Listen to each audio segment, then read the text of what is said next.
Hello po. Good day to us all, guys. God bless us all. To God be the glory po. Just a little life quotes and also Bible verses for all of us. And it says, 10 minutes before the end of time, what will happen? Revelation 16, verse 18 to 21, describes the 7th bowls of God's wrath of being poured out on the earth. There will be a great earthquake such as has never been seen before on earth. It also says that there will be a hail the size of peas falling from the sky, and that the sun will be scorched so that it burns people with its fire. 2 Thessalonians 2 verse 8 says that Jesus, our Lord, will destroy the man of lawlessness with the breath of his mouth and bring him to an end by the appearance of his coming. The man of lawlessness is a figure who is also mentioned in the book of Revelation and is believed to be the Antichrist. The end time will be a time of great upheaval and destruction. There will be natural disasters such as earthquakes, hailstorms. There will be also spiritual warfare as Jesus defeats the Antichrist.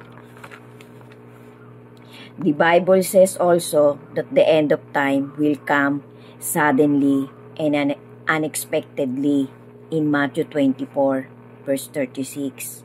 Our Lord Jesus says, "But concerning the day and hour, no one knows, not even the angels of heaven, nor the Son, our Lord Jesus, except the Father, our Creator only." This means that we should not try to predict when the end time will come. Instead, we should focus on being prepared for it by living our lives in a way that is pleasing to our Creator, our God. Amen. So guys, ini-imply lang po ng mga verses na to, Matthew 24, Revelation, Thessalonians 2, na ang Panginoon po talaga natin kahit kailan ay walang kahit sino na pwedeng mag-predict kung anong oras talaga dadating yung pinaka-ultimate na pagbabalik ng ating Lord Jesus. Kasi kailangan po munang matapos lahat-lahat yung mga nakasulat na mga wrath of our Creator. Tapos yung pa pong pinakamatinding Great Tribulation. Kasi ito pong mga ini-imply ng mga verses na to ng love letter nating Creator. Ano po to parang starting point lang po to ng Great Tribulation. Great Tribulation. Kasi ang Great Tribulation po ay never pang nangyari in all humanity. From the very beginning na nilikha ng Panginoon ng universe, ang earth, ang lahat-lahat po ng nasa galaxy. Ngayon lang po mangyayari yung Great Tribulation yan po yung isa sa pinaka-inaabangan ng humanity. Kasi mangyayari po yan, ito nga pong sa last generation natin.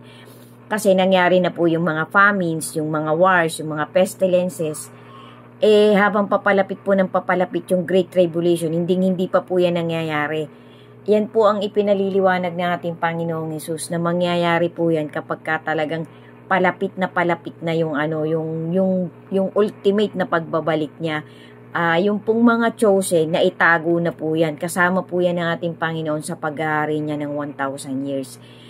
So guys, parang ang nangyayari po ngayon, tama din po yung mga sinasabi ng mga dokumentaryong lumalabas ngayon na parang pati po ng mga matutuwid na pari at mga ngaral na ang Great Tribulation po, ito po yung pinakabungad, ito pong mga nangyayari ngayon.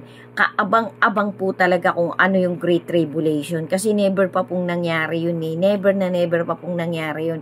Maigsi lang po yun kasi pag hindi po yun pinaigsi talaga ng ating Panginoon, ng ating Creator, wala na pong maliligtas.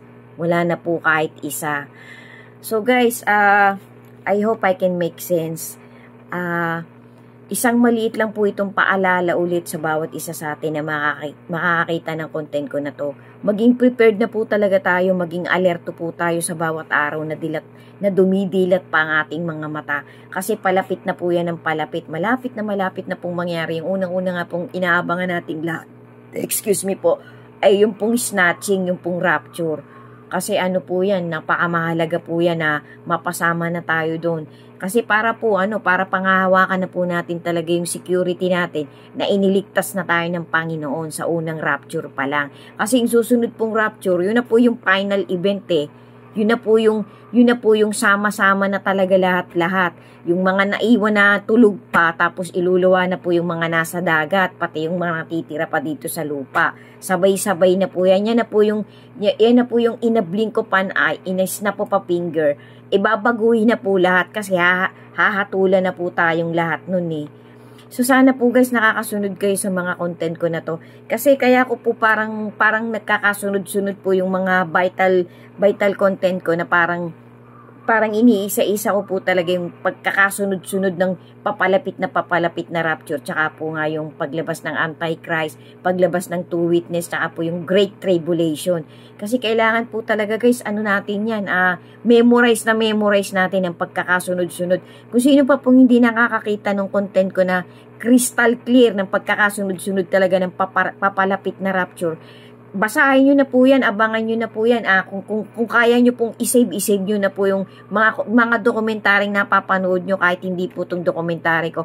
Kung sino man pong nagkakagusto sa mga dokumentary, mga Bible verses ko na ginagawa, isave nyo na po guys. Kasi wag po nating hintayin maubusan tayo ng time kasi magkakaroon pa rin po ng 3 days of darkness. Marami pong nakaabang guys, kaya paka-alerto po tayo.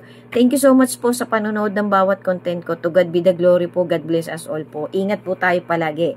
And always remember guys, faith is the completeness of good deeds, love, and hope. Panghawakan po natin yan guys ng mahigpit na mahigpit. Lagi po tayong magkumapit sa pagmamahal at pagtitiwala natin sa ating Creator.